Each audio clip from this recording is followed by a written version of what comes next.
The Hidden Loop You're Living In, narrated by Dr. Miles Gray. Every one of us has a script, not written by us, but lived by us, repeated unconsciously until the day we decide to edit the ending. Let me ask you something that might seem simple on the surface. Have you ever felt like you've been here before? Not literally, not in this room, not on this day, but emotionally, mentally. You find yourself in another argument, but it feels like the last one. You fall in love again, only to feel abandoned again. You chase a goal, and somehow, just like the last time, you sabotage it right before you succeed. You say, "This is different." But your nervous system whispers, "No, it's not. It's the same loop, just wearing new clothes." Let's call that loop what it really is, a pattern, a psychological circle, a silent script repeating in the background of your life. And it's not your fault. Not yet, anyway. Because most people don't even know they're inside the loop. It feels like life is just happening to them, that they're just unlucky, or always choosing the wrong person, or cursed to fail right when it matters. But today, I want to show you something more truthful, something harder, but also something more liberating. You're not unlucky. You're not broken. You're just rehearsing a pattern you didn't even choose. The invisible script. Here's a hard truth we often avoid. Our lives are not primarily shaped by our conscious thoughts. They're shaped by our subconscious beliefs, our emotional memories, our earliest survival strategies. And most of those were written in childhood. The moment you were born, you began writing a story. But the first chapters, they were written for you, by your parents, your environment, your culture, your trauma. And because the human brain is wired for efficiency and predictability, you internalize these chapters as truth. I have to earn love. If I speak up, I'll be punished. Chaos is normal. Staying small keeps me safe. And so, you built your adulthood on emotional blueprints from your childhood. Case study: the loop of abandonment. Let me tell you a story. We'll call her Maya. Maya is 34. She's successful, intelligent, and charismatic. She keeps finding herself in relationships where she gives everything and gets abandoned. Again, and again, and again. She tells herself it's just bad luck, or maybe she's just too intense. But the truth lives deeper than that. When Maya was 5, her mother left for long stretches of time due to work. Her father? Emotionally cold, dismissive, conditional with affection. No one taught Maya to name her emotions. No one comforted her when she cried. No one said, "You're safe, I see you." So what did Maya's brain learn? Love leaves. I must be the problem. Maybe if I try harder, they'll stay. Now fast forward to adulthood. Maya's relationships mirror her wound. She picks emotionally unavailable people because that's what her body recognizes. She overfunctions, overgives, overpleases. Because she thinks this time if she performs just right, they won't leave. But they do. And every time, the old script is reinforced. See, I am unlovable. It's not random. It's not bad luck. It's the loop. Why we recreate what hurt us. It sounds counterintuitive, doesn't it? Why would anyone seek out what harmed them? The answer lies in 2 words: familiarity and control. As humans, we're hardwired to return to what's familiar, even if it's painful, because familiarity feels safe to the survival brain. If you grew up in chaos, chaos feels normal. If you were criticized constantly, silence feels threatening. If love meant self-abandonment, you will abandon yourself to feel loved. It's not what you want. It's what your nervous system recognizes. And here's the deeper truth. We don't just recreate pain. We try to master it. If you were emotionally neglected as a child, your adult relationships become the stage where you unconsciously try to rewrite that story. If I can get this person to love me, maybe it means I was always lovable. That's not love, that's a trauma reenactment. No behavior is random, it's a reflection of a belief, and every belief is born from a wound. Dr. Miles Gray. Let's break the loop down layer by layer, because when you understand why you keep ending up in the same emotional dead ends, you can begin rewriting the map and stop circling the same block. Psychological loops, whether in love, work, identity, or self-worth, don't exist in a vacuum. They're complex systems that reinforce themselves. But at their core, they almost always follow the same four-layer structure. Layer 1. The core wound. This is the original rupture, the place where safety was replaced by strategy. Every loop begins with a wound, not a scraped knee kind of wound, but an emotional wound. One you couldn't process at the time, so you adapted around it. Examples of core wounds. I'm not enough. I'm too much. I don't matter. I'm only loved when I perform. Being seen is dangerous. Let's say you were a child who cried for attention and were told to toughen up.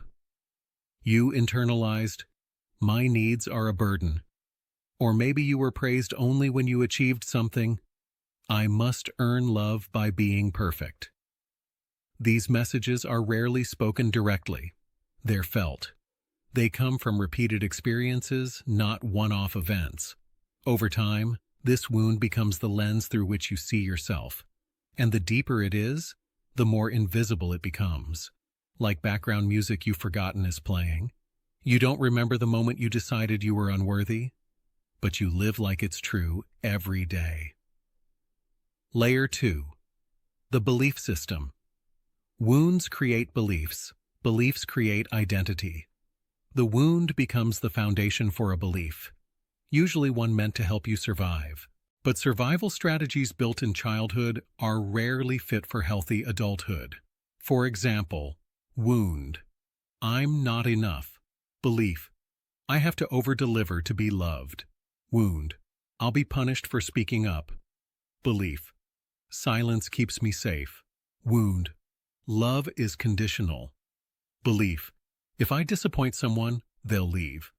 These beliefs don't sit politely in your brain. They run you, like invisible scripts whispering beneath every decision. And because the brain always seeks confirmation, you'll begin interpreting your world in ways that prove your belief true. Your partner gets quiet? I knew it. I'm too much. Your boss critiques your work? I knew I'd mess up. I never get it right. Your friend cancels plans? I don't matter to people. It becomes a self-reinforcing loop. You see what you believe. You believe what you see. And around it goes. Layer 3. The behavioral pattern. We don't act how we want. We act how we were trained. Now comes the visible part, the behavior. But here's the kicker. Your behavior isn't random. It's your belief system trying to stay intact. Behavioral loops are your way of avoiding the original wound, controlling the outcome, seeking safety, even at the cost of joy. Some classic patterns: overgiving or people-pleasing, trying to earn love so you're not abandoned. Emotional shutdown, believing that vulnerability leads to punishment. Chronic self-doubt, sabotaging opportunities because success feels unsafe. Chasing emotionally unavailable partners. Replaying childhood rejection in adult form. Perfectionism, trying to outrun shame with achievement. Let's return to Maya, the woman we mentioned earlier. She overfunctions in every relationship. She does the calling, the caring, the fixing. Why? Because her belief is, if I'm not needed, I'll be left. Her overgiving isn't love. It's fear dressed up as care. And until that fear is addressed, the pattern will continue. Layer 4. The life result. Your reality is your wound in disguise until it isn't. Finally, we arrive at the outcomes, the repeated life experiences that seem coincidental, but aren't. Life begins to mirror back the very beliefs you've internalized. If you believe you're not worthy of peace, you'll unconsciously create chaos. If you believe you have to earn your place, you'll choose people who make you prove your worth. If you believe love requires suffering, then suffering will feel like love. It looks like failed relationships that echo your childhood, jobs that exploit your work ethic and ignore your voice, friendships where you're always the therapist, but never the one being held, chronic burnout because rest feels like laziness. And most dangerously, you begin to accept these results as normal.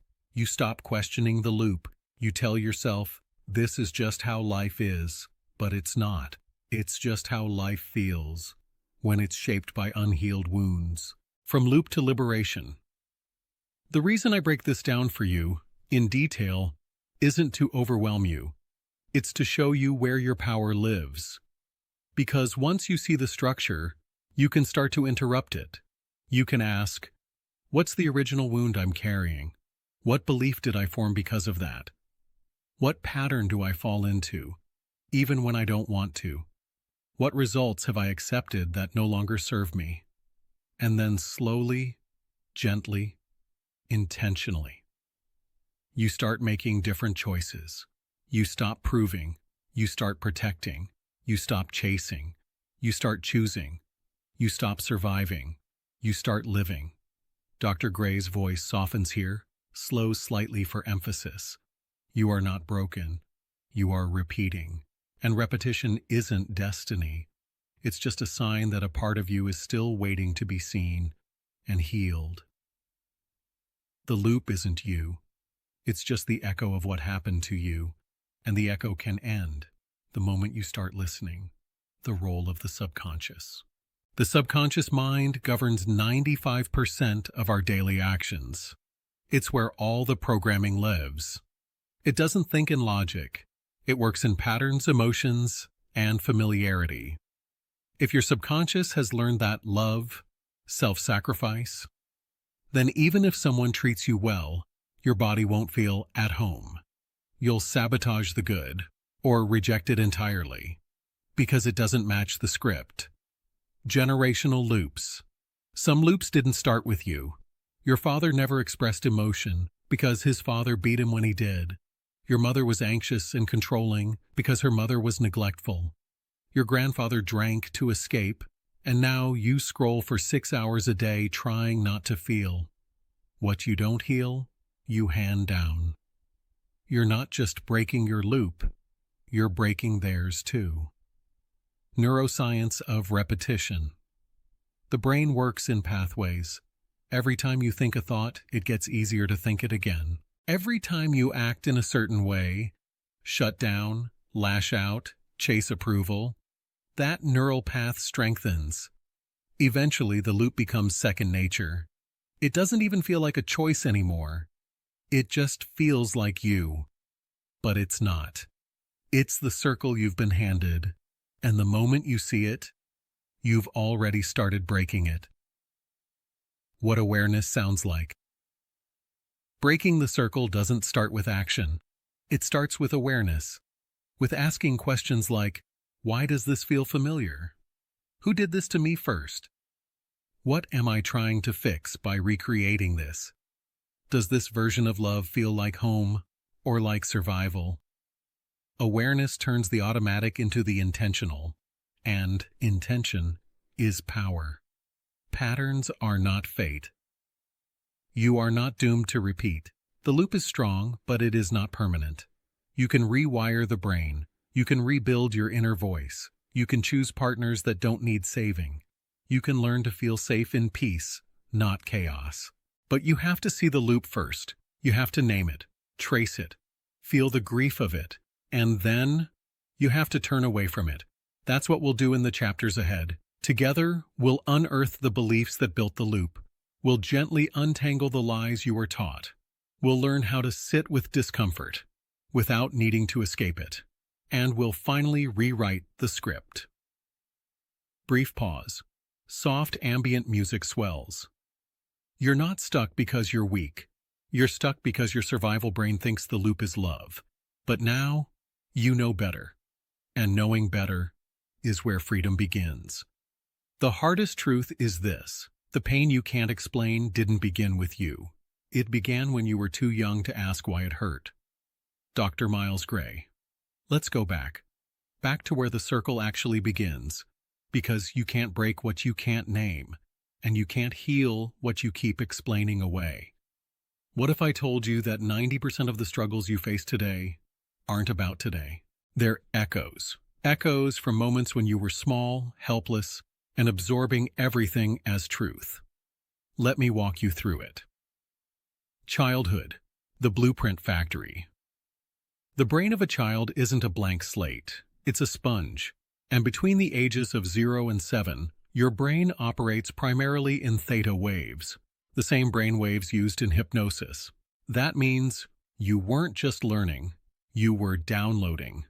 Every tone of voice, every angry glance, every unspoken rule, every moment of neglect was stored, not as a memory, as reality. Your little brain said, "This is who I am. This is what love feels like. This is how I stay safe." It didn't question, it copied. And so, the loop was born. Emotional neglect is the most invisible trauma. Most people associate trauma with what happened, but some of the deepest scars are formed by what didn't happen. No one asked you how you felt. No one comforted you when you cried. No one told you, your feelings make sense. So what did your brain learn? My emotions are too much. I have to handle everything alone. If I need support, I'm weak. This kind of emotional neglect is often passed off as tough love or independence. But it creates a profound sense of emotional isolation that bleeds into adulthood. You become the one who never asks for help, who cries in secret, who puts on a mask every morning, even when you're drowning inside, because vulnerability became a threat. And the loop begins. Attachment styles. Your first emotional template psychologist, John Bowlby, discovered something revolutionary. Your relationship with your caregivers becomes the blueprint for all future relationships. This is known as your attachment style. Let's break it down simply. 1. Secure attachment. You were soothed consistently. Your needs were met without punishment. You were allowed to express, explore, and fail. Result: you feel safe in closeness and confident in independence. 2. Anxious attachment. Your caregiver was inconsistent. Love felt conditional. Affection was mixed with withdrawal or mood swings. Result: you crave closeness but fear abandonment. You overthink, overgive, and feel like you're too much. 3. Avoidant attachment. You were ignored, shamed, or dismissed. You learned to self-soothe too early. Vulnerability wasn't safe. Result: you push people away when they get close. You fear needing anyone. Emotions feel like weakness. 4. Disorganized attachment. Your caregiver was both the source of comfort and fear. Abuse, chaos, or trauma blurred the lines of love and danger. Result: you want intimacy, but also fear it. You sabotage closeness. You don't trust peace. If you recognized yourself in any of these, you're not broken. You're just repeating the relationship you had with your earliest emotional environment. And here's the powerful part. Your attachment style is not a life sentence. It's a loop. And loops can be broken. The inheritance of unhealed pain. Let's go even deeper. Your parents had loops too. They weren't born emotionally distant or critical or explosive. They learned it from their parents. Who learned it from theirs? If you were raised by someone who couldn't love you the way you needed, chances are they weren't loved the way they needed either. But hurt people do one of two things. They pass it down. They interrupt the pattern. You're here to be the second. The science of early conditioning. Here's what neuroscience tells us. By age 3, 80% of your brain's architecture is already in place. By age 7, your core emotional worldview is mostly formed. The amygdala, the brain's fear center, stores trauma without language. The prefrontal cortex, responsible for logic and self-regulation, doesn't fully develop until your mid-20s. Translation: you were programmed emotionally long before you had the tools to understand why. You didn't have the words to say, "I feel unimportant because dad never looked up from his phone." Or, "I fear success because mom only praised me when I was perfect." You just felt something was wrong with you, and that belief became the starting point for your loop. Your family was the first script writer. The way your family expressed anger, affection, conflict, joy, grief became your baseline. So if your home was chaotic, unpredictable, emotionally shut down, or excessively performance-driven, you internalize that as normal. Now, you recreate that normal even when it hurts. That's why healing often feels wrong at first, because peace doesn't match your emotional blueprint, because chaos, withdrawal, or people-pleasing feels more familiar. Not better, just known. The inner child doesn't grow up with you. This is something few people understand. You age, you learn, you evolve. But the wounded part of you, the one who felt unseen, unheard, unsafe, that part stays the same age until it's reparented. So if your emotional development froze at age 6, when you first felt unwanted, that wounded 6-year-old is still making decisions, still chasing unavailable love, still afraid of being too much, still hustling for worth. This inner child is not a metaphor. It's a real neural imprint stored in your body and subconscious mind. And until you reconnect, reparent, and rewire that part of you, you'll keep living out their fears in an adult body. That, right there, is the loop. Bringing the circle into the light. So how do we begin? With honesty. With brutal, tender, loving honesty. Ask yourself, what didn't I get that I needed? What kind of love feels safest, and why? Who did I have to become to feel accepted in my home? What am I still proving? And to whom? And then, be willing to sit with the grief that comes up. Because seeing the loop means confronting the fact that your childhood wasn't as safe as you pretended it was. That your coping mechanisms were born in survival, not strength. But here's the miracle of awareness. What was unconscious becomes a choice, and choice is the birthplace of freedom.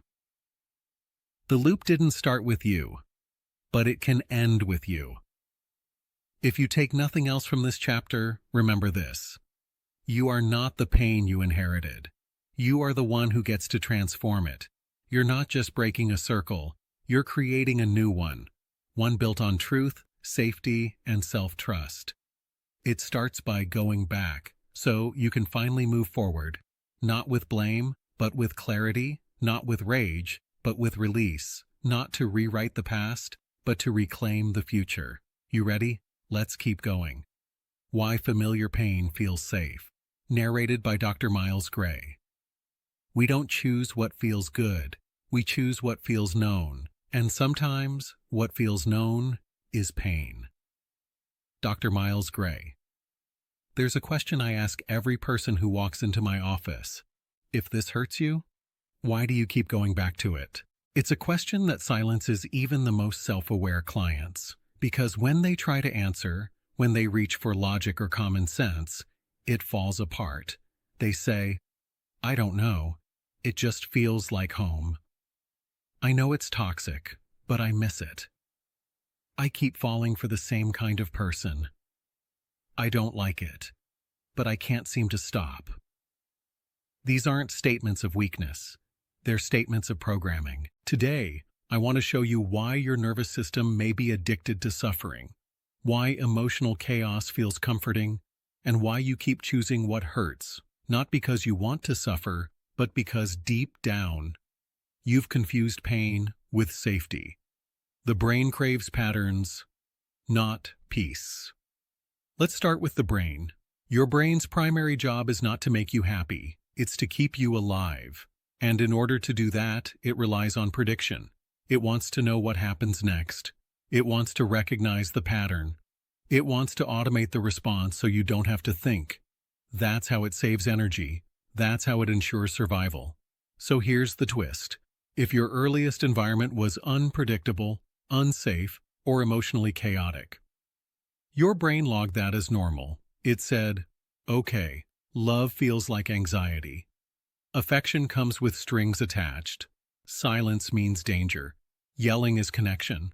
And now, even decades later, when you're far from that environment, your brain is still looking for those patterns. Why? Because familiar pain feels safer than unfamiliar peace. The biology of the familiar. Your body stores emotional memories, not just in your mind, but in your nervous system. When something feels familiar, even if it's painful, your body releases neurochemicals that say, ah, we've been here before. We know how to handle this.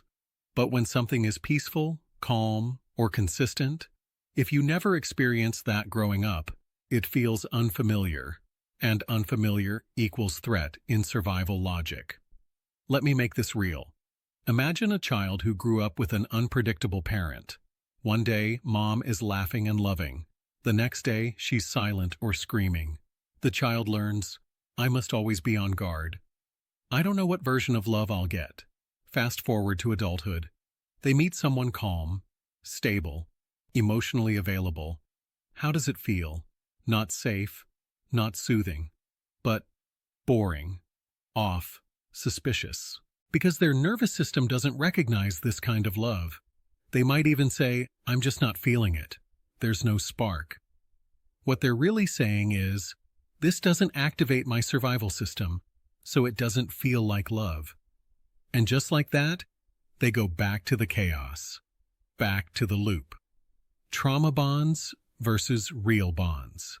Let's talk about something important. Trauma bonds. A trauma bond happens when you become emotionally attached to someone who consistently harms you. But you stay because the relationship feels familiar. It mimics the emotional roller coaster of your childhood. In a trauma bond, highs are euphoric. Lows are devastating. Your self-worth is always in question. You confuse anxiety with passion. Why do people stay? Because inconsistency becomes addictive. Because the brain releases dopamine during the reunion phase, the makeup, the apology, the brief peace before the next explosion. This chemical reinforcement is the same cycle seen in addiction. Your brain starts craving relief from pain, not just love. And so, the toxic relationship becomes the drug, the loop gets deeper, and peace feels threatening. Real-life example, Talia's story. Talia was 29 when she came to me. She had just left a relationship with a man who cheated, gaslit, and emotionally abandoned her, over and over.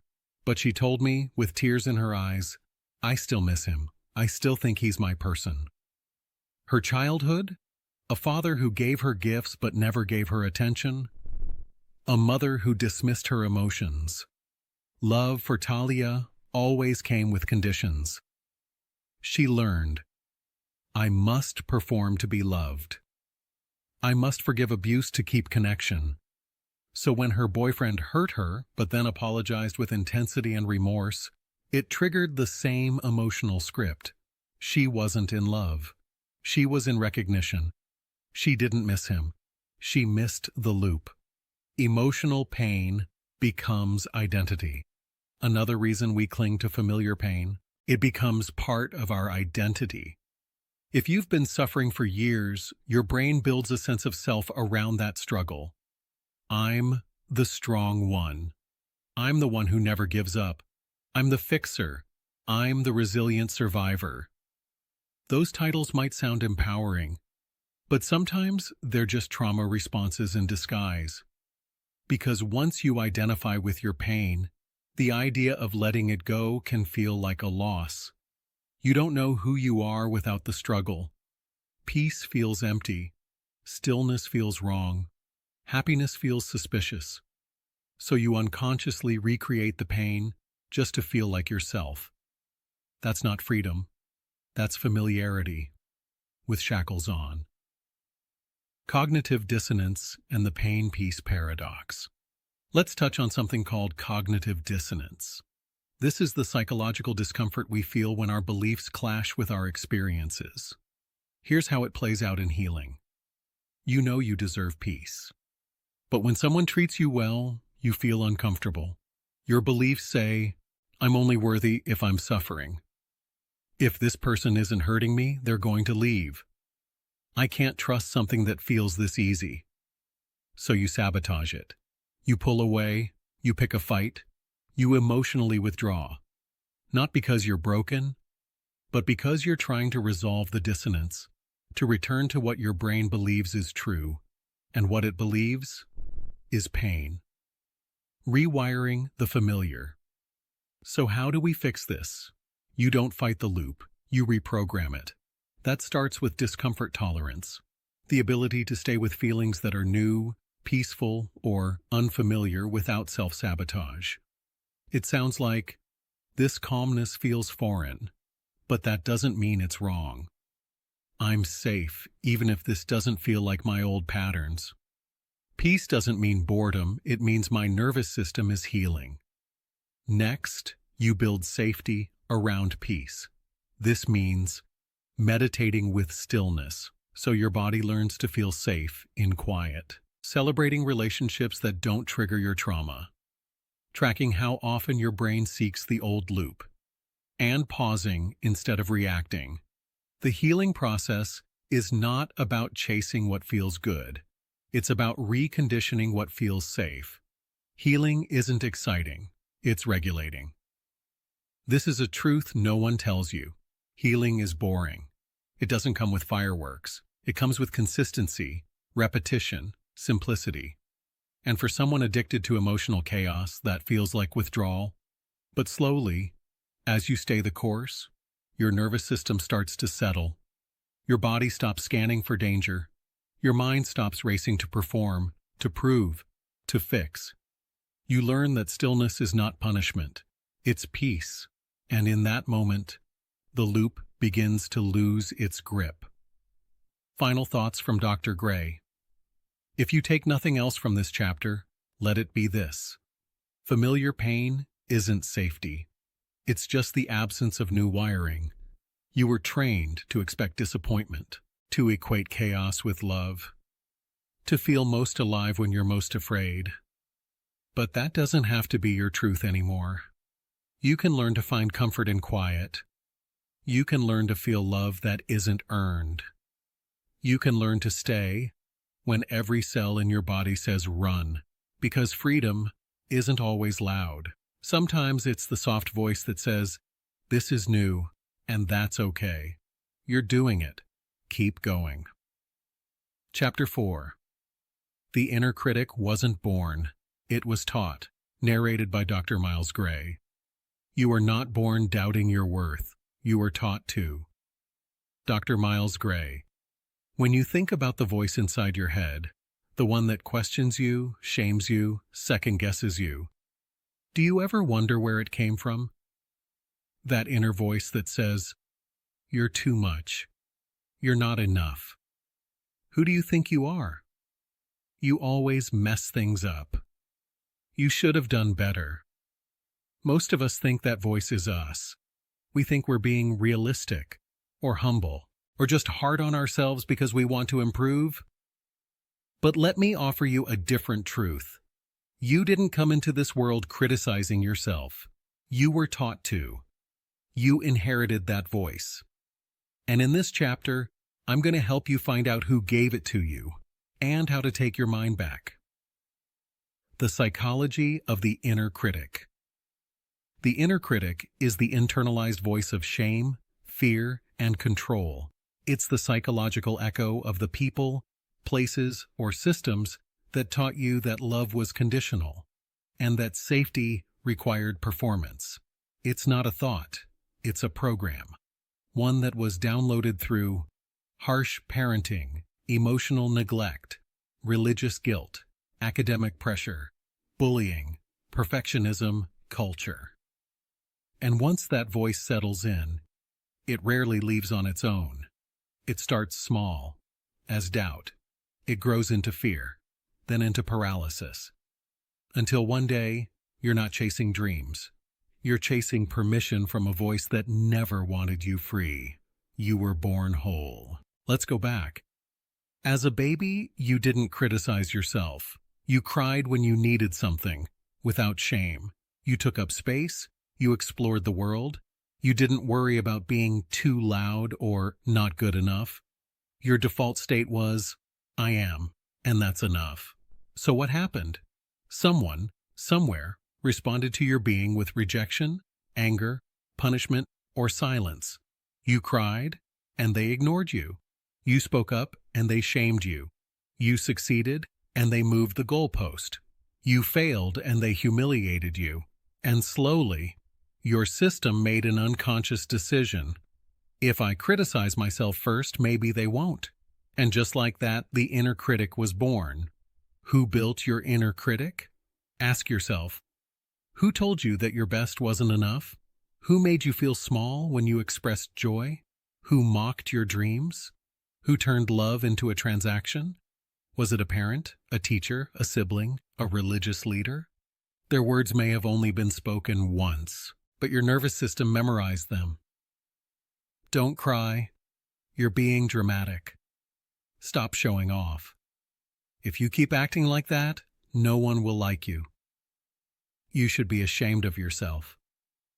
You're only valuable if you're useful. You heard it, and eventually you believed it. Even now, that voice plays in the background of your adult life. You call it standards. You call it discipline. You call it reality. But it's none of those. It's conditioning. And conditioning can be rewired. The critic reinforces the loop. Remember our emotional loop? The inner critic is what keeps it spinning. Here's how. The wound. You grew up feeling unwanted, invisible, or not good enough. The belief, I must be better to be loved. The pattern, you overwork, you people please, you stay silent. The result, you get exhausted, overlooked, or hurt. The critic kicks in. See, you're still not enough. You should have done more. No one's going to love you like this. This shame reignites the loop. And here's the tragic part. Even when you do succeed, the inner critic just raises the bar. You get the promotion, but you didn't deserve it. You express your feelings. Now they'll think you're weak. You take time to rest. You're lazy. You cannot win because the critic was never designed to let you win. It was designed to keep you small and safe. The critic as a protector. This may surprise you. Your inner critic was created to protect you, not to destroy you. Think about it. If someone constantly shamed you growing up, your inner world had two options. Accept that your caregivers were harmful. Accept that you were the problem. And because children can't survive without connection, they almost always choose option 2. So the inner critic was born as a survival strategy. If I criticize myself first, I can avoid the pain of rejection. If I'm perfect, no one can hurt me. If I keep improving, maybe they'll finally approve. In this way, the critic became your armor, your defense, your preemptive strike against pain. But here's the truth. What protected you in childhood is imprisoning you in adulthood. Meet your critical parts. Let's name them, because the more awareness you bring to your inner critic, the less power it holds. Here are 5 common critic archetypes. 1. The perfectionist. You're not trying hard enough. That's not good enough. Do it again. You have to be flawless. Born from conditional love and performance-based worth, drives burnout, anxiety, and imposter syndrome. 2. The inner bully. You're pathetic. No one likes you. You're disgusting. This is the harshest voice. Often internalized from abuse or intense bullying, it attacks your being, not your behavior. 3. The comparer. They're doing better than you. Look at them. What's wrong with you? You'll never catch up. Fueled by scarcity and shame, usually learned from environments obsessed with status or sibling rivalry. 4. The guilt tripper. You're selfish. How dare you take care of yourself? You owe everyone everything. Born from enmeshment or emotional parentification, punishes self-prioritization. 5. The invisible one, don't speak. Stay small. If they really knew you, they'd leave, rooted in fear of rejection and abandonment. Keeps you hidden, quiet, and disconnected. Do any of these sound familiar? You may have one. Or all five. The critic takes different forms at different times, but the goal is always the same. Shrink. Be safe. Don't risk rejection. Healing the inner critic. Now that you understand where the critic came from, it's time to reclaim your voice. Here's how. 1. Externalize the voice. Start by separating yourself from the critic. Say, "That's not me, that's a voice I learned." You can even name it. Call it the judge, the drill sergeant. The shadow mom or dad, if that feels right. Write down the critic's top 5 phrases. Then write the truth next to them. Example: critic, you always mess up. Truth, I make mistakes. That's part of learning, and I still deserve compassion. 2. Dialogue with compassion. Instead of silencing the critic, talk to it. Say, "I see you. I know you're trying to keep me safe, but I don't need you like I used to." This creates a gap between stimulus and response, the key to neuroplasticity. 3. Reparent the wounded part. If the critic formed at age 7, you need to give that 7-year-old what they never got. Tell them, you're enough, just as you are. You don't have to earn love. You're allowed to rest. I'm not leaving you. Say it out loud, daily. Your nervous system is listening. 4. Create a new inner voice. This isn't about being fake positive. It's about being honest and kind. Examples: this is hard, but I can handle hard things. I made a mistake, but that doesn't make me a mistake. I feel afraid, and I'm still allowed to try. 5. Practice safety in self-acceptance. The more often you feel calm in your body while offering yourself kindness, the faster the critic loses control.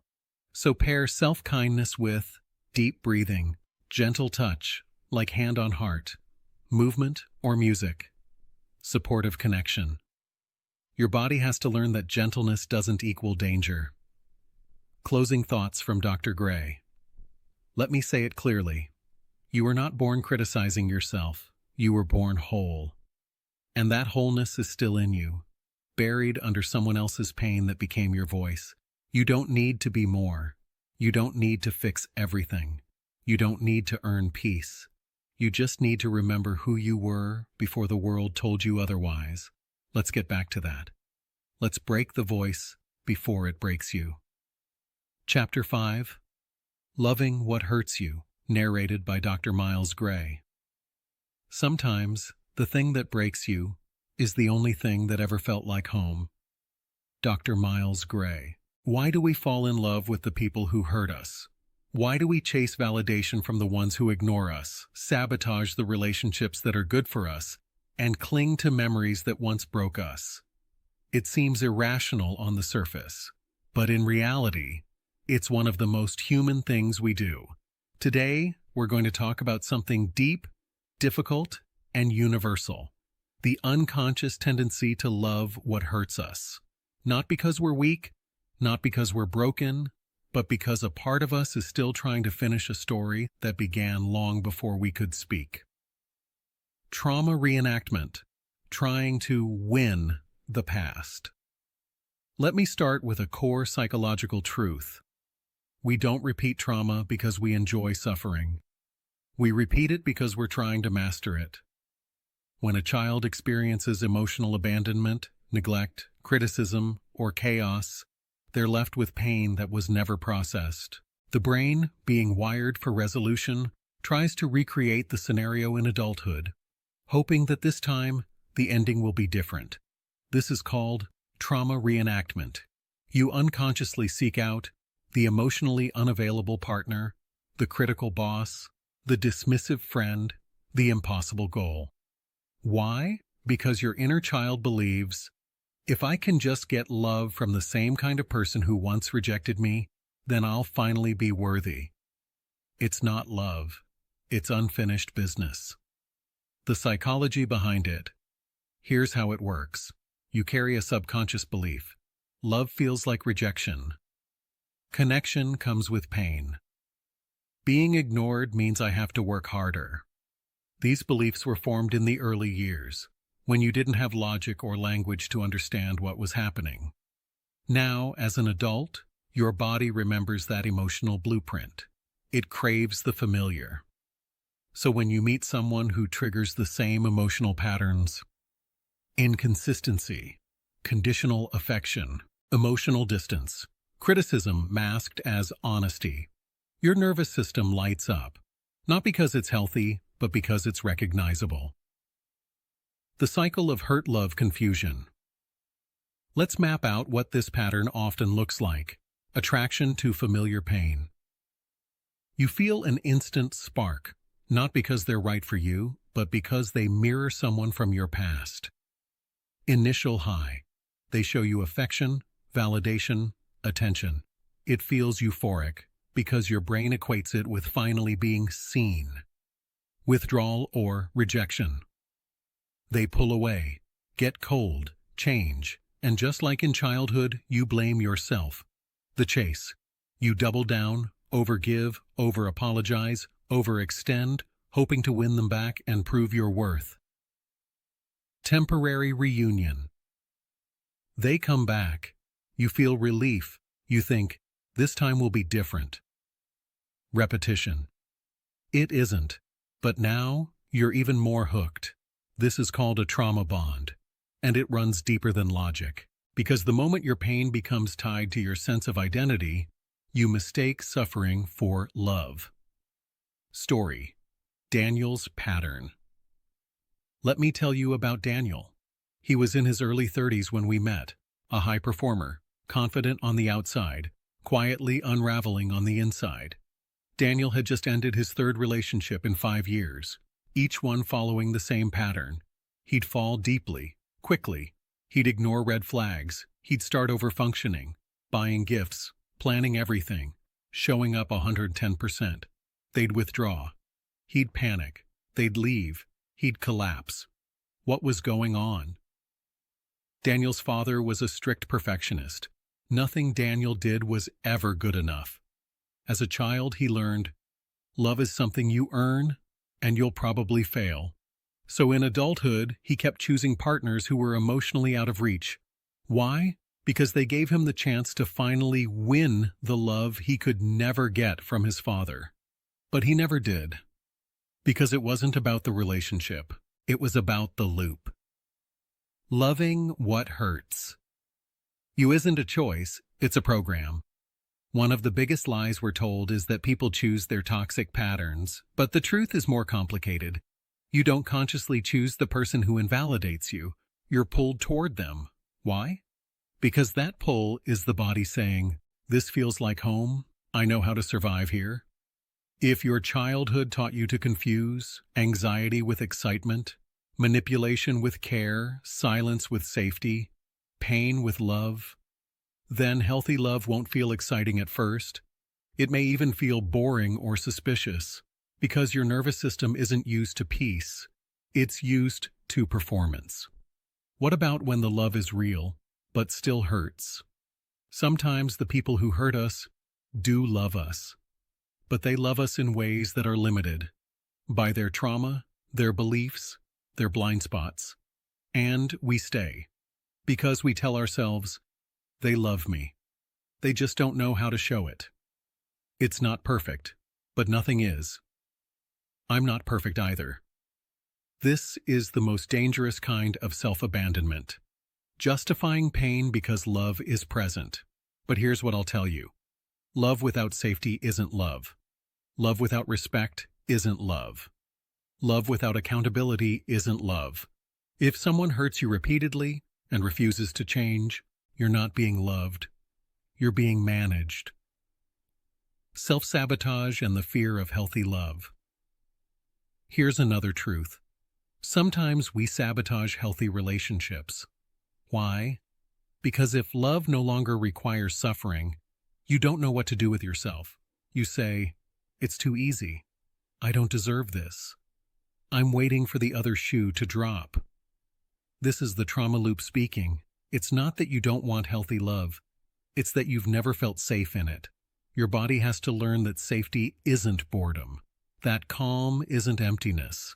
That consistency isn't manipulation. How to stop loving what hurts. Let me offer you a path forward. Here's how we break the bond and build a new one with yourself.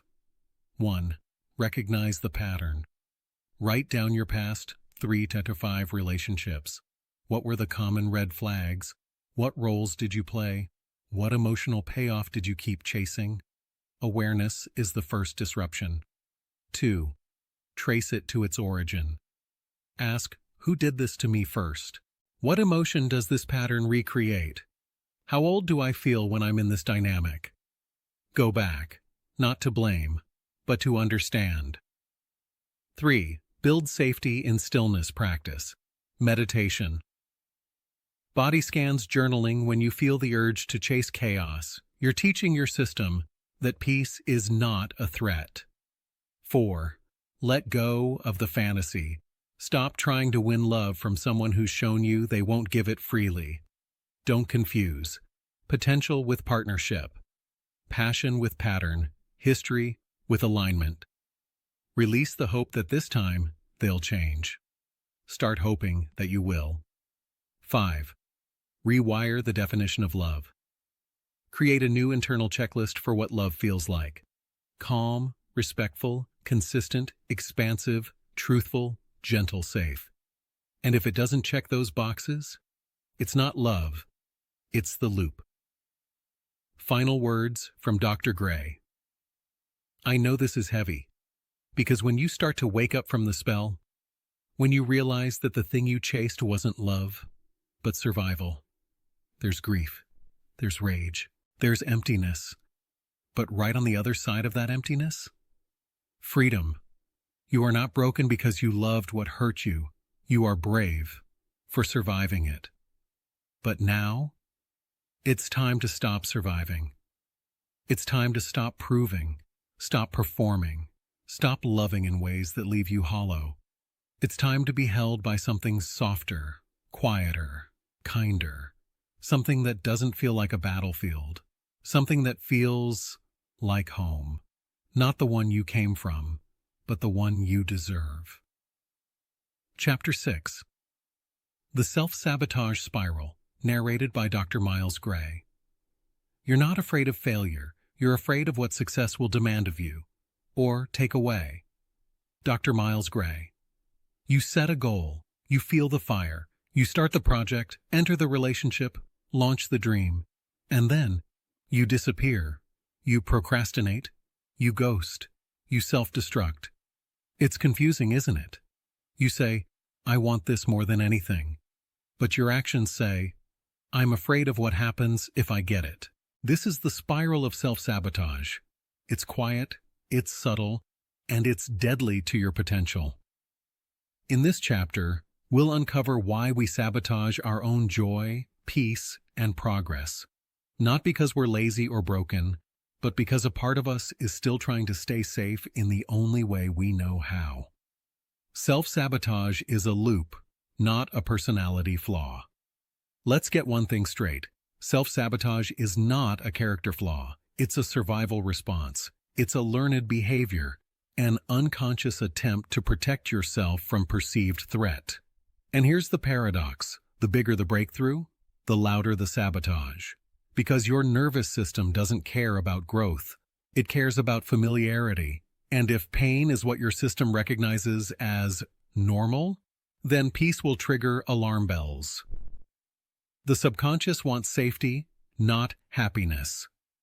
You may consciously say, I want love, I want freedom, I want success. But if your subconscious equates those things with being abandoned, being seen, being unworthy, being punished, then it will find a way to stop you. Not with force, but with sabotage, tiny behaviors, slips, excuses, sudden loss of motivation, picking fights, avoiding joy, walking away just before the finish line. It's not laziness. It's self-protection in disguise. Where does self-sabotage begin? Let's go back. Think about your childhood. Were you praised, but only for achievements? Were you taught that rest worried laziness? Were you guilt-tripped for having fun? Did your family struggle and make you feel bad for having more? If so, you likely developed a belief that success equals disconnection. Here's what that can sound like, internally. If I rise, they'll resent me. If I shine, I'll lose love. If I succeed, I'll be alone. If I'm happy, it won't last, so why try? So you sabotage. Not because you don't want joy, but because joy feels unsafe. The biology of success aversion. Let's break it down with neuroscience. When you approach a new experience, success, intimacy, visibility, your amygdala, the brain's fear center, scans it for threat. If it reminds you of a past moment of shame, rejection, punishment, your system red flags it. You'll feel anxiety, numbness, resistance, exhaustion. So you pull away, not because it's wrong, but because your body remembers pain where your mind sees possibility. Story: Aisha's invisible wall. Let me introduce you to Aisha. Brilliant, ambitious, kind. She spent years building her dream business, and finally, she was on the edge of success. Investors were interested. Clients were coming in. Everything she'd worked for was right there. But instead of expanding, she collapsed. She stopped replying to emails. She missed meetings. She forgot to submit paperwork. She told herself she was tired. But deep down, she knew the truth. She was afraid of what would happen if she actually succeeded. Why? Because her father used to say, "Don't get ahead of yourself. The world will humble you." Her mother used to guilt her. "While you're out here doing big things, we're struggling." So success didn't feel like expansion. It felt like betrayal. That's how self-sabotage starts. When your dreams begin to look like danger, because they threaten the emotional safety of the past. The hidden forms of self-sabotage. You might be sabotaging without even realizing it. Let me show you how it can look. 1. Procrastination. Putting things off until the opportunity passes. Telling yourself, "I work better under pressure," but really avoiding fear of failure. 2. Overcommitting. Taking on too much so you always have an excuse for underperformance. Sabotage masked as busyness. 3. Picking the wrong people. Choosing partners who drain you. Surrounding yourself with critics instead of cheerleaders. 4. Downplaying achievements, minimizing your success. Deflecting compliments. Sabotaging your visibility. 5. Resisting rest. Overworking to avoid the discomfort of stillness. Equating productivity with worth. 6. Breaking your own rules, betraying your standards. Accepting less than you deserve because you're used to it. If you've done any of this, pause. Not to judge, but to understand. Because once you see the sabotage, you're no longer at its mercy. The guilt of growing beyond your family. One of the most overlooked forms of self-sabotage? Survivor's guilt. If you come from a background of struggle, financially, emotionally, or generationally, then rising can feel like leaving people behind. You might say, "I can't be happy if they're still suffering. If I succeed, I won't belong anymore. They'll think I'm arrogant. What if they stop loving me?" So what do? You shrink, you dim, you give up right before the breakthrough, because to succeed would be to outgrow your roots. But here's the truth. You can love your roots and still grow beyond them. Your healing is not a betrayal. It's a permission slip for the next generation. The role of shame in sabotage. Let's talk about shame. Shame says, "I'm not good enough. I'm not worthy of ease. If they really knew me, they'd leave." So when good things start happening, love, rest, success, your system says, "I don't deserve this." And it finds a way to lose it. Not because the thing was wrong, but because the internal story couldn't hold it. This is why you have to change the narrative, not just the behavior. How to disarm the saboteur. Let's talk solutions. Here's how we slowly, gently, and consistently exit the sabotage spiral. 1. Name the fear. Every act of sabotage is protecting you from something. Ask, what am I afraid will happen if this goes well? Whose voice is telling me I'm not ready? What story am I repeating? 2. Rewire safety into success. Create emotional familiarity with rest, praise visibility, celebration practice sitting with these experiences without apologizing or numbing. Your body needs to learn that safety and success can coexist. 3. Use micro-expansion. Don't go all in at once. Take small, repeatable steps that build capacity. Post the thing, even if it's not perfect. Say yes, even if your voice shakes. Rest, even if the guilt whispers. Over time, your window of tolerance grows. 4. Interrupt the inner critic. When the voice says, "You're not ready," respond with, "I may not feel ready, but I'm allowed to try." Build a new inner language rooted in kindness, not punishment. 5. Anchor in future self-identity. Ask, what would the version of me who's already succeeded do right now? What choices would future me thank me for today? Act from your expansion, not your wound. Final words from Dr. Gray. You don't sabotage because you're weak. You sabotage because somewhere along the line, you were taught that joy is dangerous. But now you're learning. You don't have to earn peace through pain. You don't have to stay small to be safe. You don't have to break what you built just because it feels unfamiliar. There's no reward for self-denial. There's no honor in suffering for a story that no longer fits. You're allowed to feel good, to rise, to hold what's beautiful, without guilt. You're not the saboteur. You're the one who finally saw the spiral and decided to rise anyway. Chapter 7. Breaking Patterns starts in the body, narrated by Dr. Miles Gray. You can't think your way out of a pattern that was wired into your body. Healing isn't just a mindset, it's a nervous system shift. Dr. Miles Gray.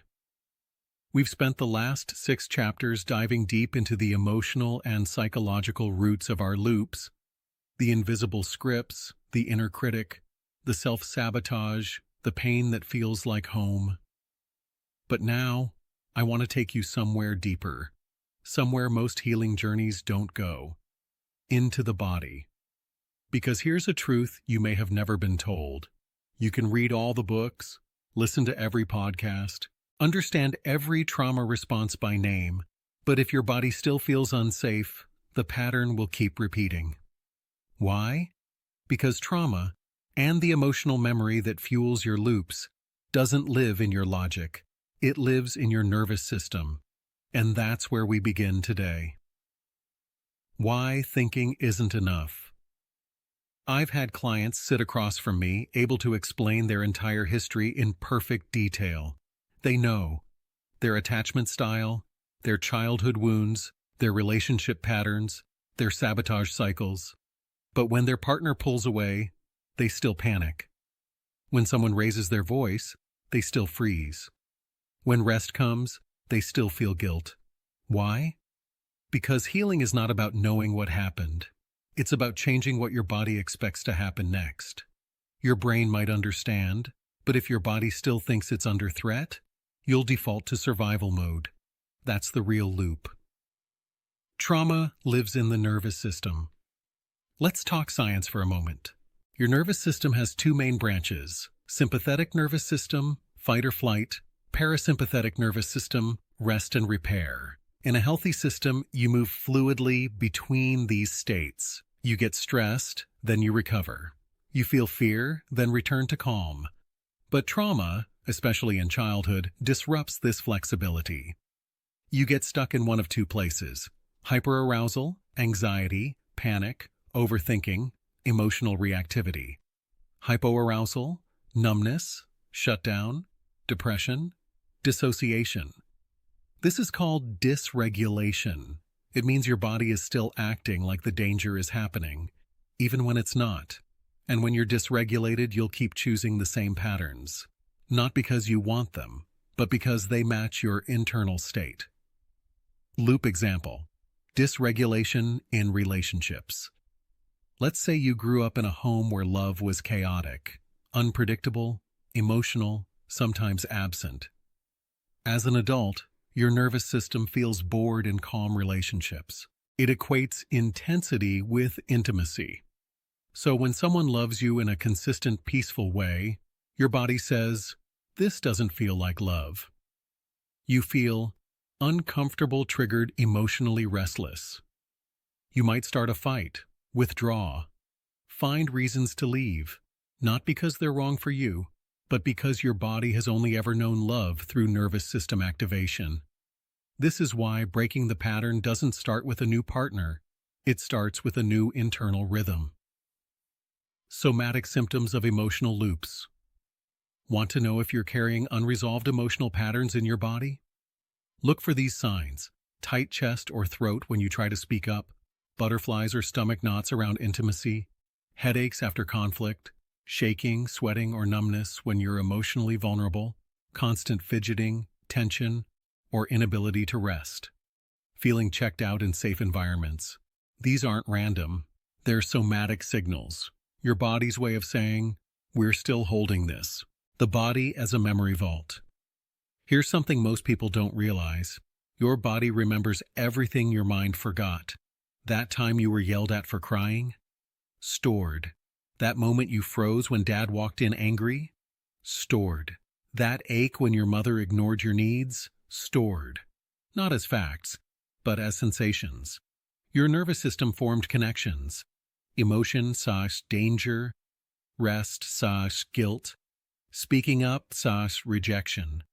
And now, even decades later, those patterns live in your muscles, your gut, your breath. That's why talk therapy alone can't always unlock the loop. Because the loop isn't just emotional, it's physiological. Healing through the body. Somatic tools. So how do we begin unwinding this? Through somatic practices, healing methods that involve the body directly. Here are some key tools. 1. Grounding techniques.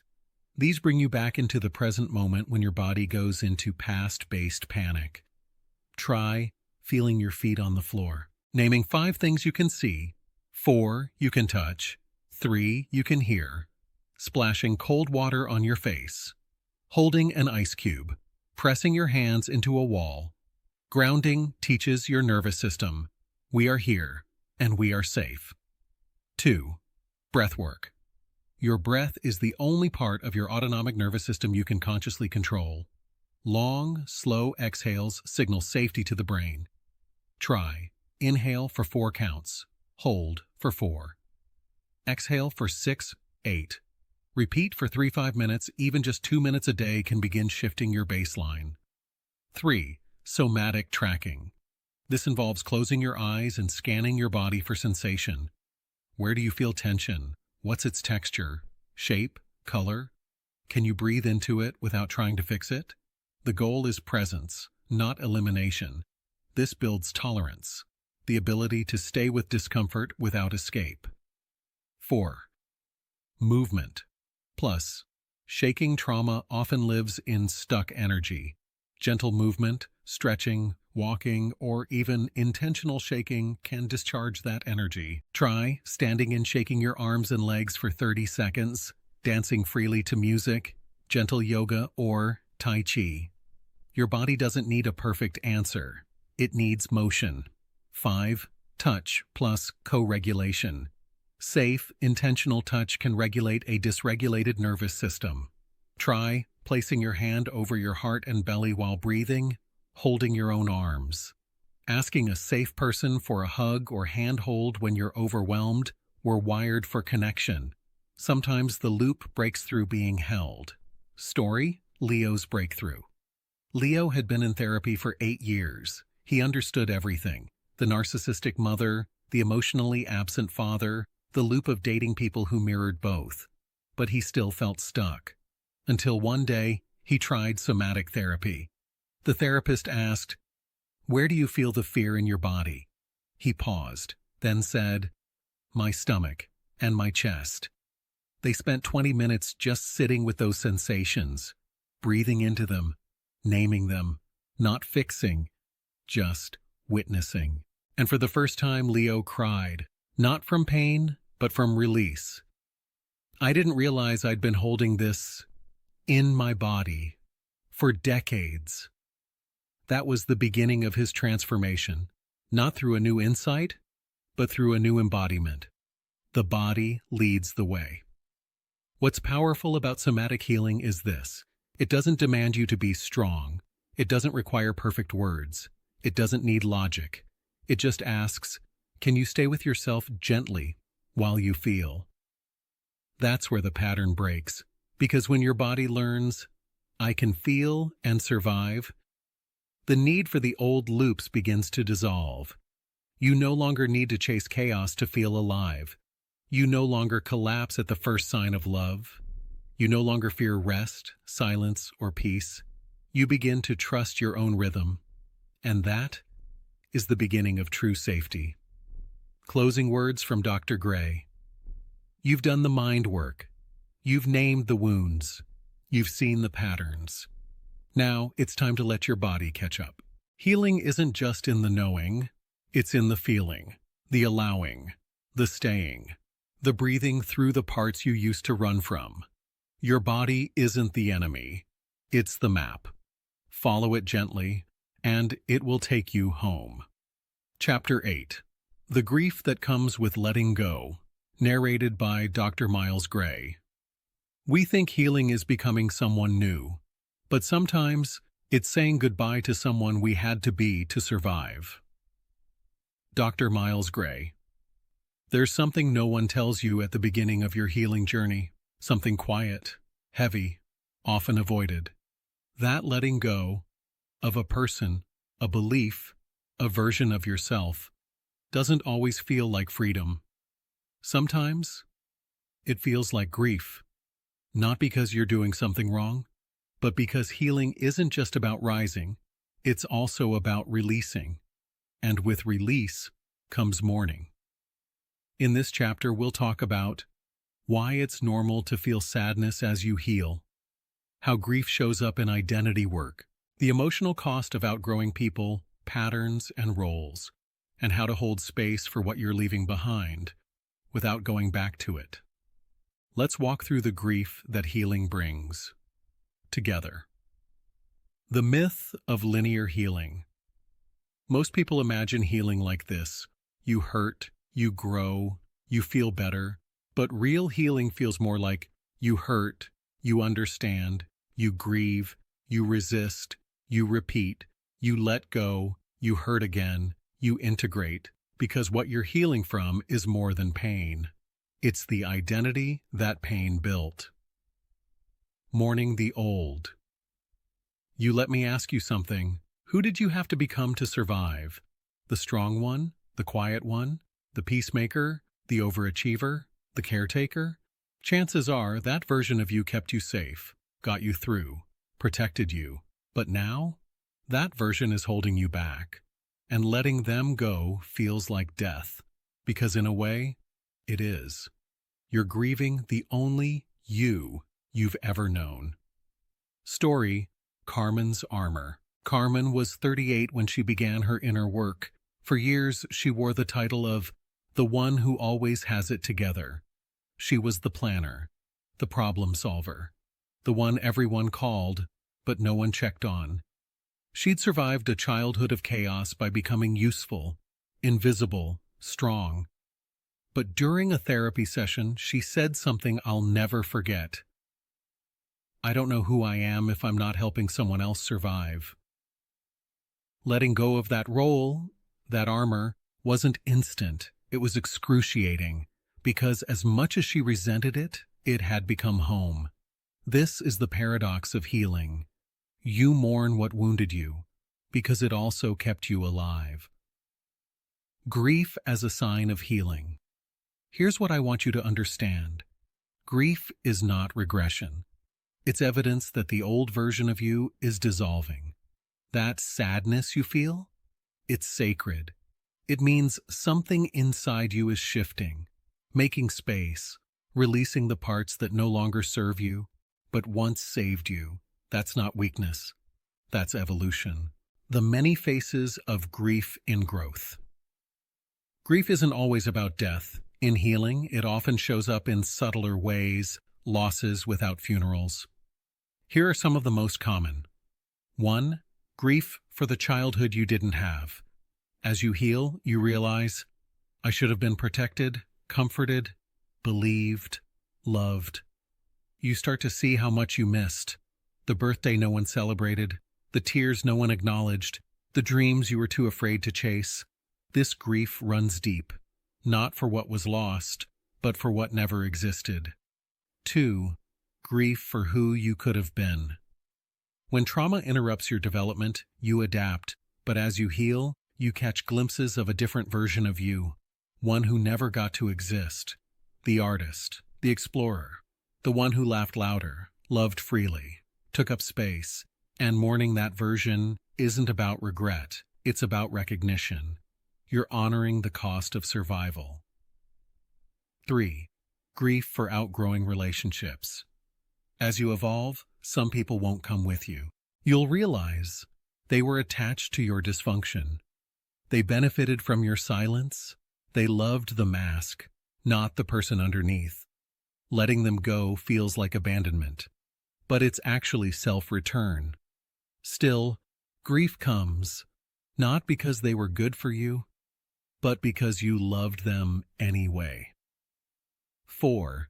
Grief for the system that failed you. This is the grief no one talks about. The sorrow of realizing your culture, your religion, your school, or even your family didn't protect you. It can feel betraying to question, terrifying to leave, lonely to unlearn. But grief is what bridges loyalty to liberation. You don't have to hate them. You just have to stop shrinking to stay. Why the nervous system grieves change. Here's something important. Your body doesn't care if the old pattern was painful. It cares that it was predictable. Letting go means stepping into uncertainty, and uncertainty triggers your survival brain.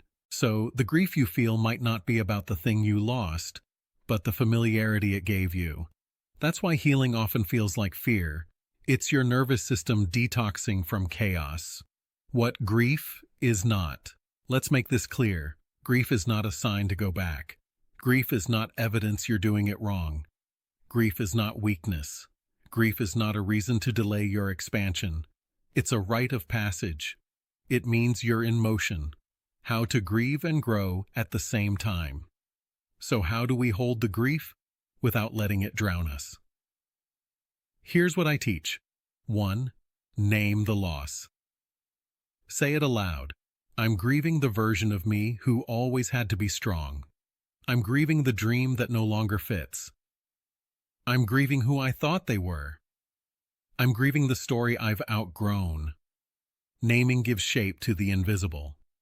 2. Create ritual around release. Ritual honors transition. Try writing a goodbye letter to your old self, burning a belief you're ready to release. Lighting a candle and sitting in silence. Crying. On purpose. Make space for sadness. Make it sacred. 3. Talk to the younger. You. The part of you that feels this grief, it's often the inner child. Tell them, it's okay to be sad. It's okay to miss them. But we're safe now, and we don't need to go back. Comfort them the way no one comforted you. 4. Let go of the timeline. Grief has no deadline. Some days you'll feel strong. Some days you'll ache for what you left behind. Don't rush it. Your only job is to stay with yourself. 5. Find beauty in the becoming. You are in the in-between, not who you were, not quite who you're becoming. It's tender here, messy, sacred, but also miraculous. You're watching yourself transform. Don't look away. Final words from Dr. Gray. If today feels heavy, I want you to remember this. Grief is proof that you were brave enough to change. It means you cared, you tried, you loved, even what hurt you. But now, you're allowed to let go, without guilt, without a final apology, without closure. You don't need to understand every feeling. You just need to feel it and keep moving. Because the real you, the one underneath the roles, the reactions, the conditioning, that version is not lost. She's waiting. He's ready. They're emerging, even now. So breathe, cry, mourn the goodbye. And then, when you're ready, keep walking. There's something beautiful on the other side of grief. Chapter 9. Forgiveness as a Weapon of Freedom. Narrated by Dr. Miles Gray. Forgiveness isn't for them. It's the door you walk through to reclaim yourself. Dr. Miles Gray. Let me say something that may surprise you.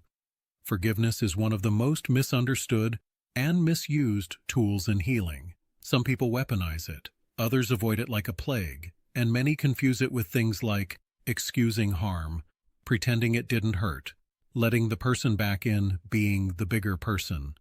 So in this chapter, we're going to get real about forgiveness. Not the sugar-coated kind, not the performative kind, not the forced kind, but the kind that sets you free, even if the person who hurt you never apologizes. What forgiveness is not. Let's begin by clearing the air. Forgiveness is not approval, amnesia, reconciliation, tolerance, trust. You can forgive someone and never speak to them again. You can forgive someone and still hold them accountable. You can forgive someone and still grieve what they did to you. Forgiveness doesn't require them to change. It only requires you to stop carrying their weight. Why forgiveness is so misunderstood. Most of us were raised on flawed ideas about forgiveness. We were told, let it go. Move on. Don't hold a grudge. If you don't forgive, you're bitter. But here's what that does. It rushes healing. It silences pain.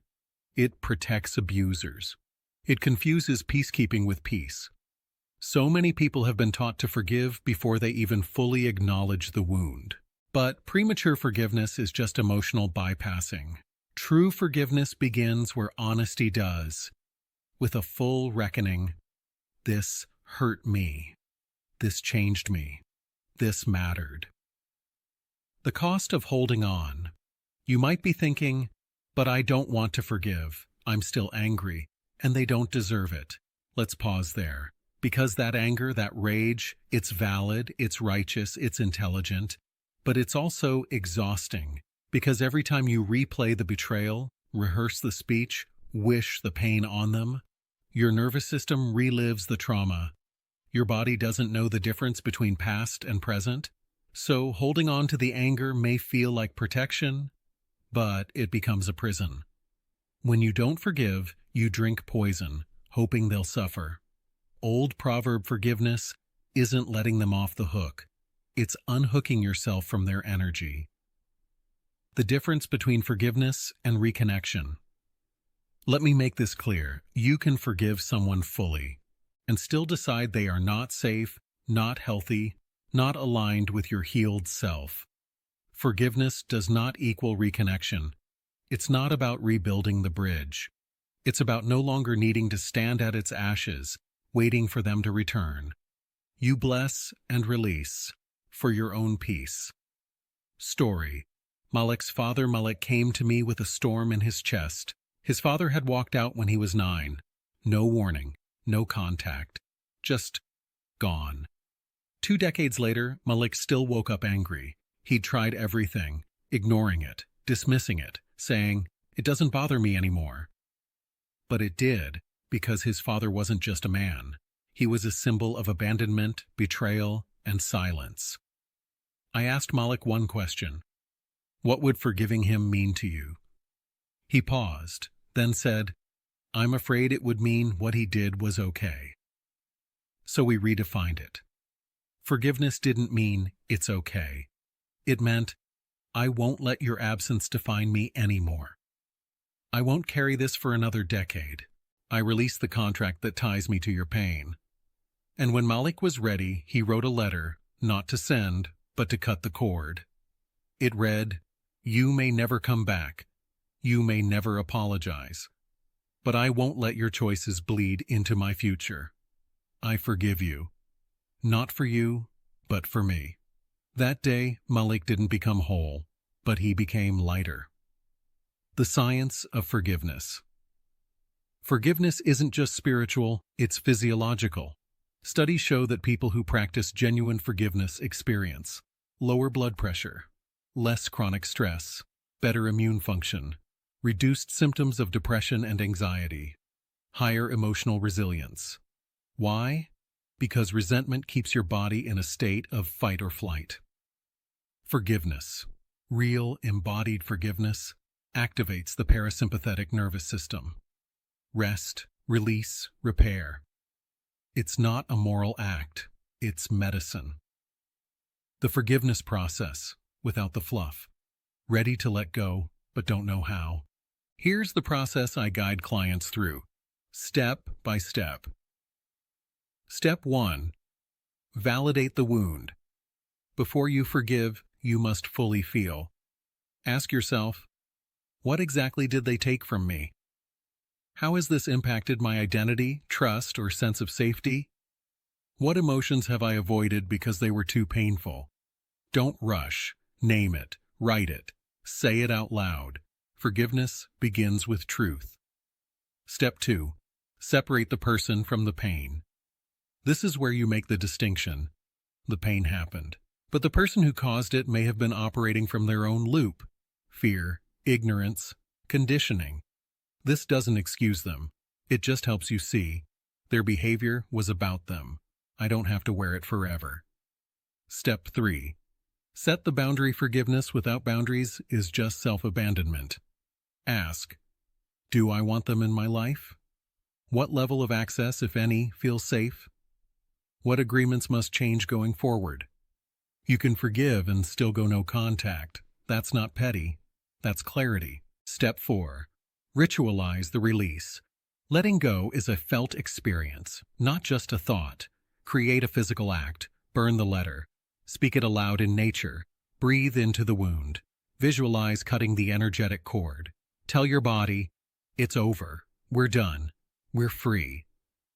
Step 5. Reclaim the energy.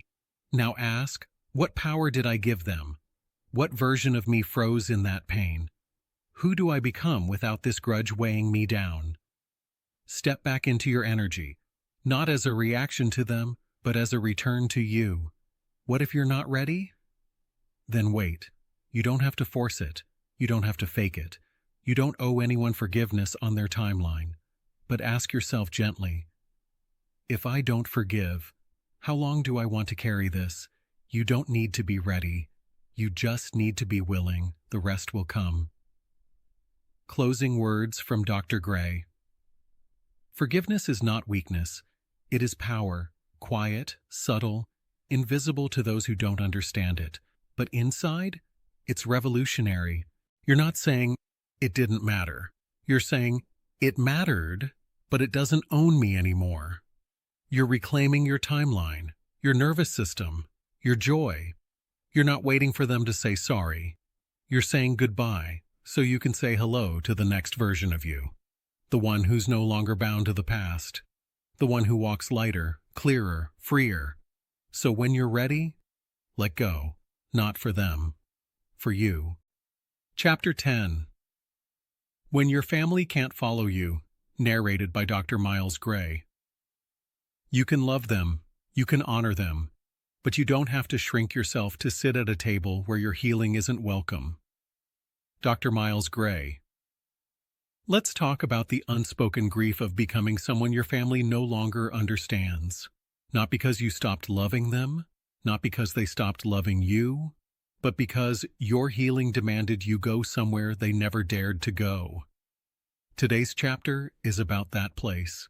The emotional border you cross when your growth takes you beyond their patterns. The guilt that rises when your life no longer looks like the one they prepared you for. The silent pain of being the first to say, "This ends with me," and realizing they might not come with you. This chapter is for the black sheep, the cycle breakers, the quiet rebels, the sensitive ones who chose truth over tradition. Let's talk about what it means and costs to keep growing when your family can't follow. We don't recognize you anymore. Because you were once the peacemaker, the overachiever, the fixer, the quiet one, the golden child, the invisible one now, you've become someone who sets boundaries, who questions old narratives, who says no, who names pain, who chooses peace over performance. That shift threatens the system, not because you're doing anything wrong, but because you're refusing to play a role that made everyone else comfortable. Why some families can't grow with you. Some people in your family may want to grow, but can't. Others won't even try. Here's why. 1. Unhealed. Shame. Your growth activates the shame they've buried. If you break the pattern, it implies they could have too, but didn't. That feels like indictment, so instead of growing with you, they attack or withdraw. 2. Emotional illiteracy. Many families were never taught how to process emotions, so when you bring up trauma, needs, or truth, they hear, "You're blaming me," when all you're really saying is, "This hurt, and I'm healing." 3. Fear of loss. If you change, the emotional contract shifts. If you no longer overfunction, who picks up the slack? If you stop rescuing, who saves them? Your healing disrupts the dynamic, so they resist to avoid being left behind. 4. Control and conformity. Some families are rooted in survival, religion, or culture that prioritizes control. In these systems, obedience equals love, questioning equals betrayal. So your autonomy looks like rebellion, even when it's self-preservation. Story: Maya's unspoken goodbye. Maya was the oldest of 4, raised in a strict household where emotions were weakness and obedience was law. She became a high achiever, not from confidence, but fear. In her 30s, therapy cracked her open. She began to rest, speak up, question. Her family noticed. Her father said she was ungrateful. Her siblings said she was too deep. Her mother stopped calling. Maya didn't slam the door, she just stopped shrinking. But the grief was real. It's like I left a country I was born in, and now I have no flag. What she learned, and what I helped her see, was this. She didn't leave love behind. She left loyalty to dysfunction behind, and with time, that became her freedom. The guilt that keeps you stuck. Here's what traps many people in old family dynamics. Guilt. They did their best. They provided. They're my blood. They're getting older. They didn't mean to hurt me. Maybe I'm too sensitive. These statements may be true. But here's what's also true. You can acknowledge their sacrifice and their shortcomings. You can love them and set limits. You can forgive them and protect your peace. Guilt is not the same as morality. Sometimes, guilt is just the ghost of who they taught you to be, fighting your evolution. What if they never change? Then you grieve, not just them, but the hope they would someday become who you needed. That grief is sharp, lonely, invisible, but it's also the gate to emotional adulthood. Because when you release the fantasy, you reclaim your present, and you stop waiting for people who never had the tools to meet you where you're going. How to love them without losing yourself. So how do we do it? How do we honor our roots without being buried by them? Here's how. 1. Redefine loyalty. Loyalty doesn't mean self-abandonment. It means telling the truth, protecting your energy, modeling a different way. Sometimes the most loyal thing you can do is break the cycle. 2. Set quiet boundaries. Not all boundaries require confrontation. You can respond slower, share less, visit less often. Change the subject. Say, "I'd rather not talk about that." Not everything needs to be a fight. Some boundaries are subtle shifts in how you show up. 3. Stop explaining your healing. You don't need to defend your softness, your boundaries, your therapy, your silence.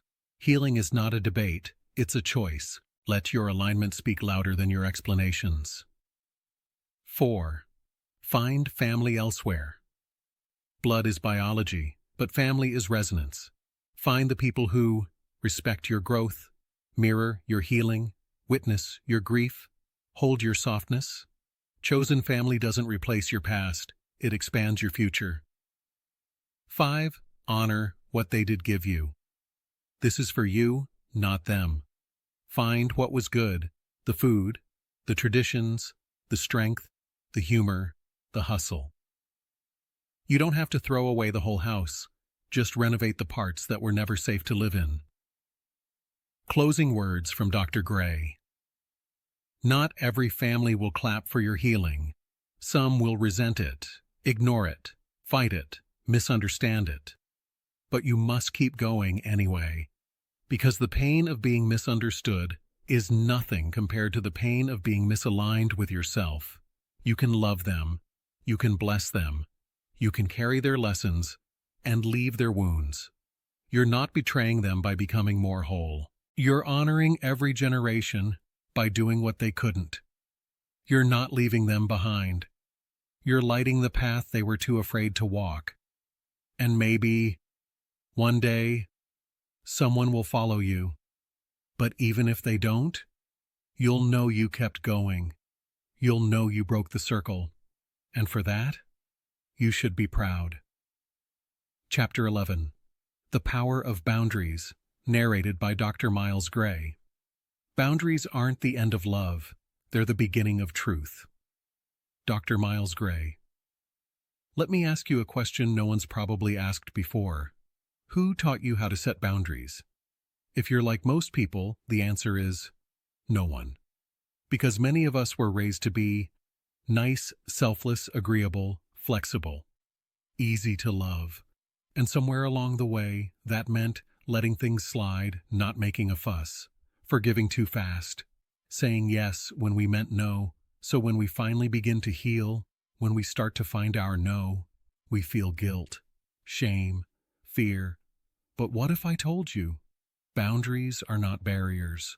They're bridges to healthier relationships, to self-respect, to inner peace.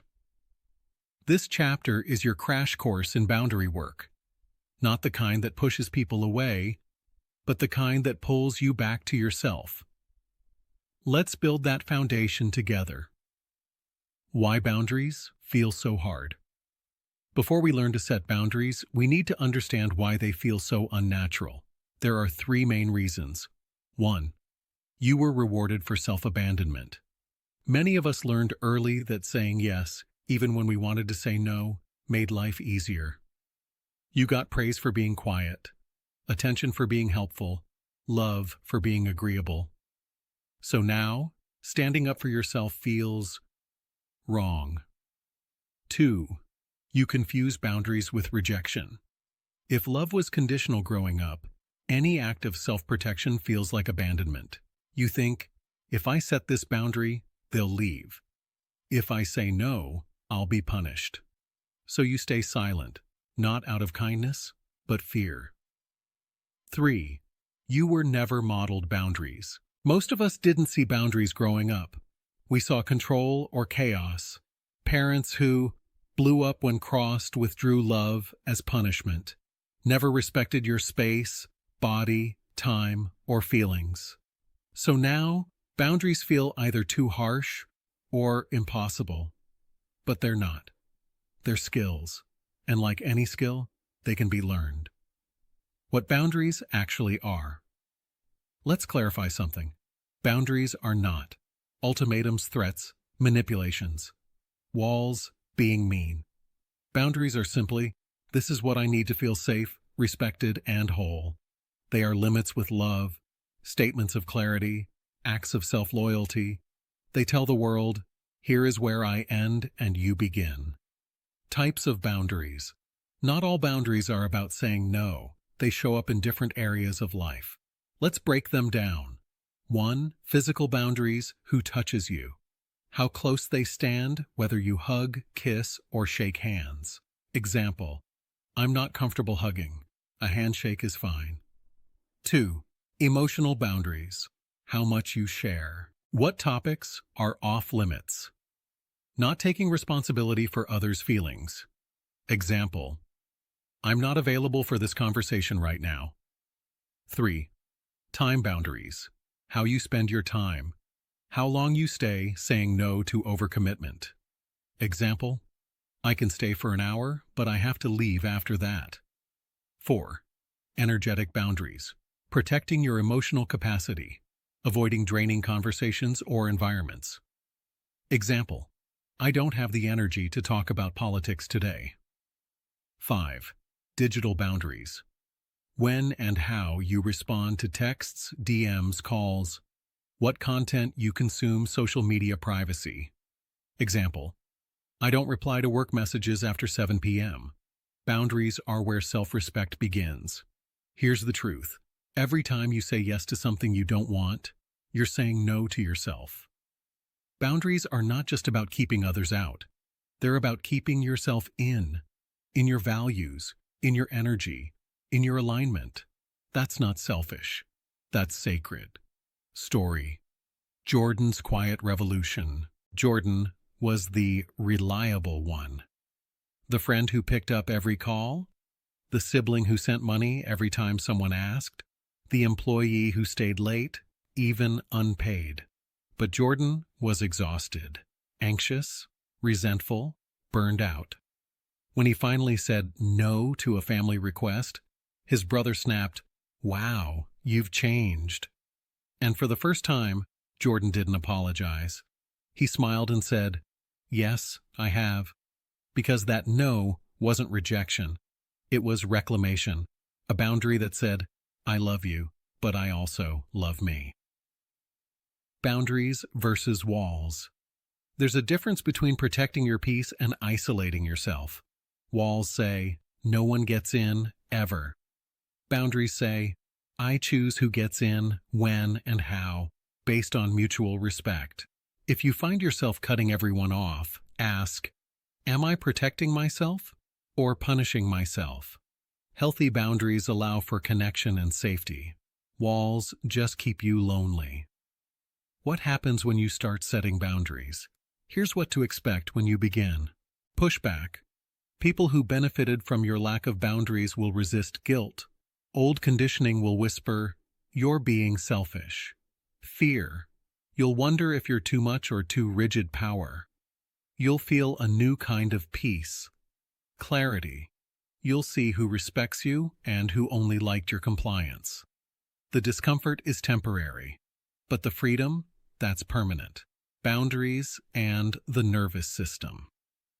Boundaries don't just protect your time, they regulate your nervous system.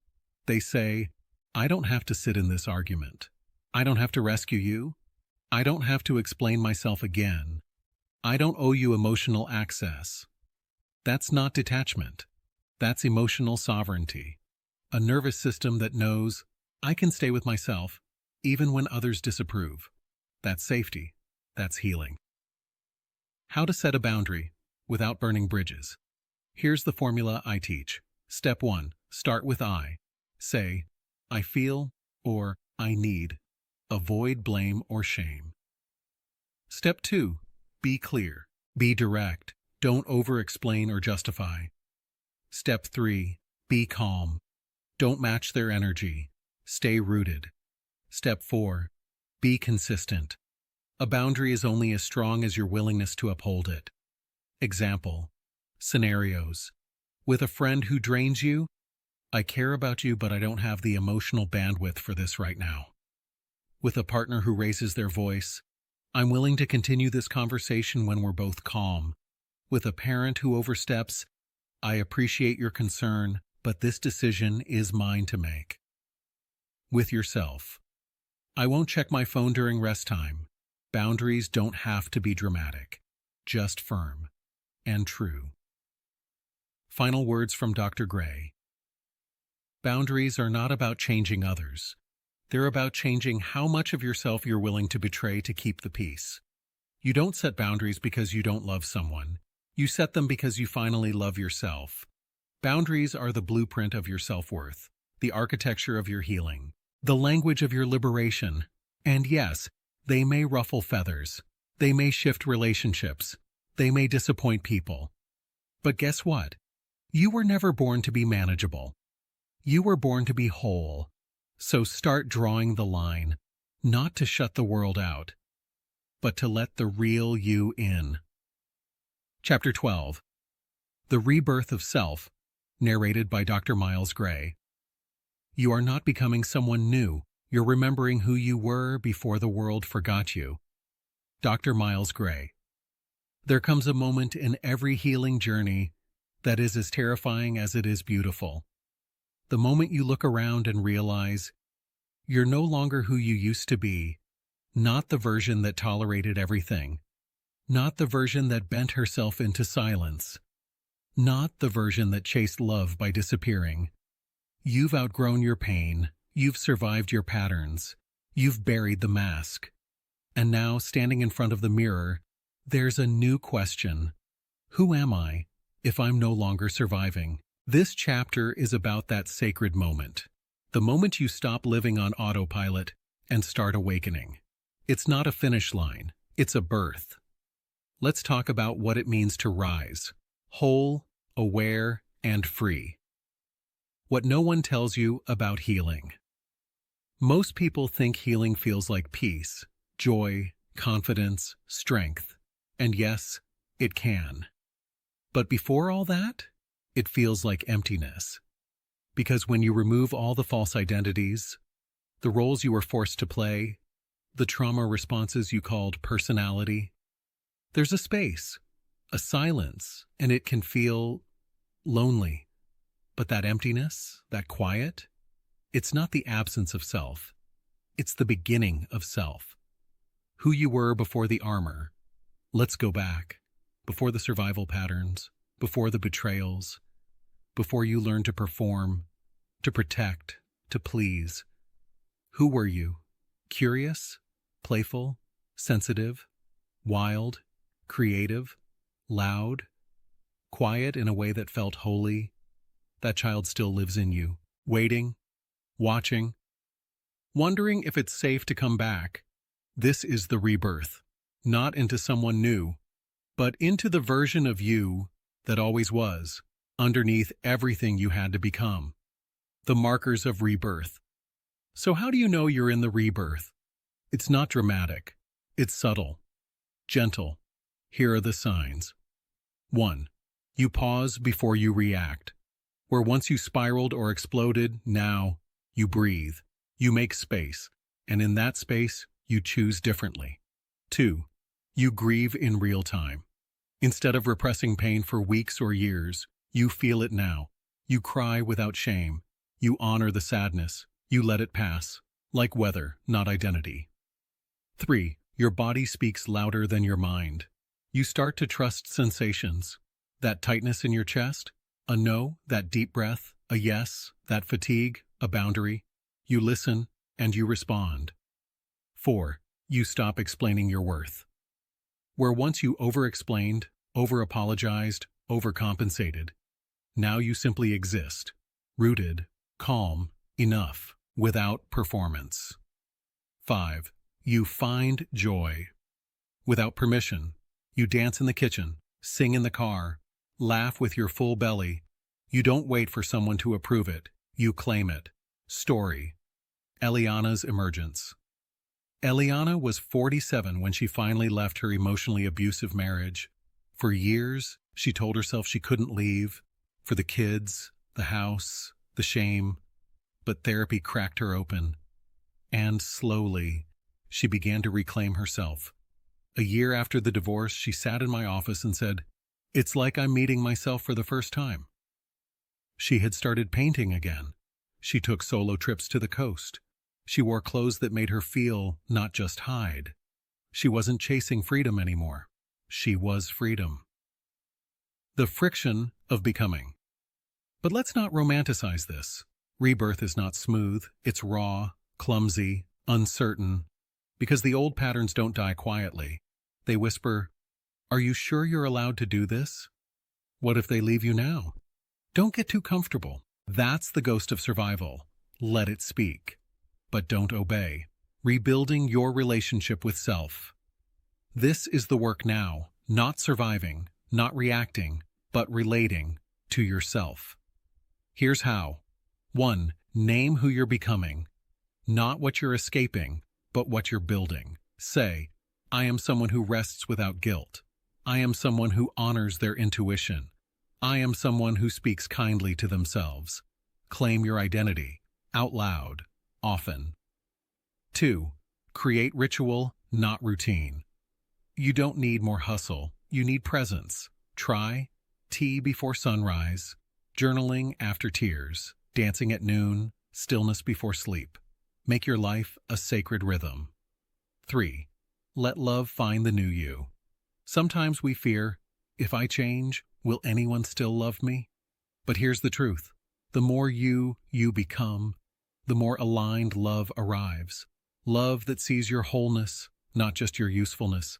Love that expands with you, not resents your growth. Don't mourn what couldn't meet the real you. Make space for what can. 4. Be gentle with the ghosts. Triggers don't mean failure. Tears don't mean you're broken. Regression isn't defeat. Rebirth is messy. Some days you'll glow. Others you'll ache. Honor it all. 5. Speak to yourself like someone you love. This is your most powerful practice. Say, you're doing so well. You were so brave today. You deserve rest. You didn't have to get it perfect. You showed up. Let your inner voice become your home, not your battlefield. Final words from Dr. Gray. This is the part they don't show in the movies. Not the dramatic breakthroughs, not the big endings, but the quiet mornings, the small joys, the slow unfolding. You wake up and realize, I'm not hurting like I used to. I'm not reacting like I used to. I'm not afraid like I used to be. And that is the miracle. You kept going. You broke the circle. You became someone who doesn't need to earn their worth because you finally remembered it was yours all along. You're not finished. You're reborn. And the life ahead of you? It's yours to shape. So breathe in this truth. You are allowed to be free. You are allowed to be whole. You are allowed to begin again. This is Dr. Gray. Let's unearth what's really going on. Outrow segment. The circle is broken, but the journey is yours. Narrated by Dr. Miles Gray. You didn't just listen. You confronted. You remembered. You chose yourself. That is how the circle breaks. Not with noise, but with intention.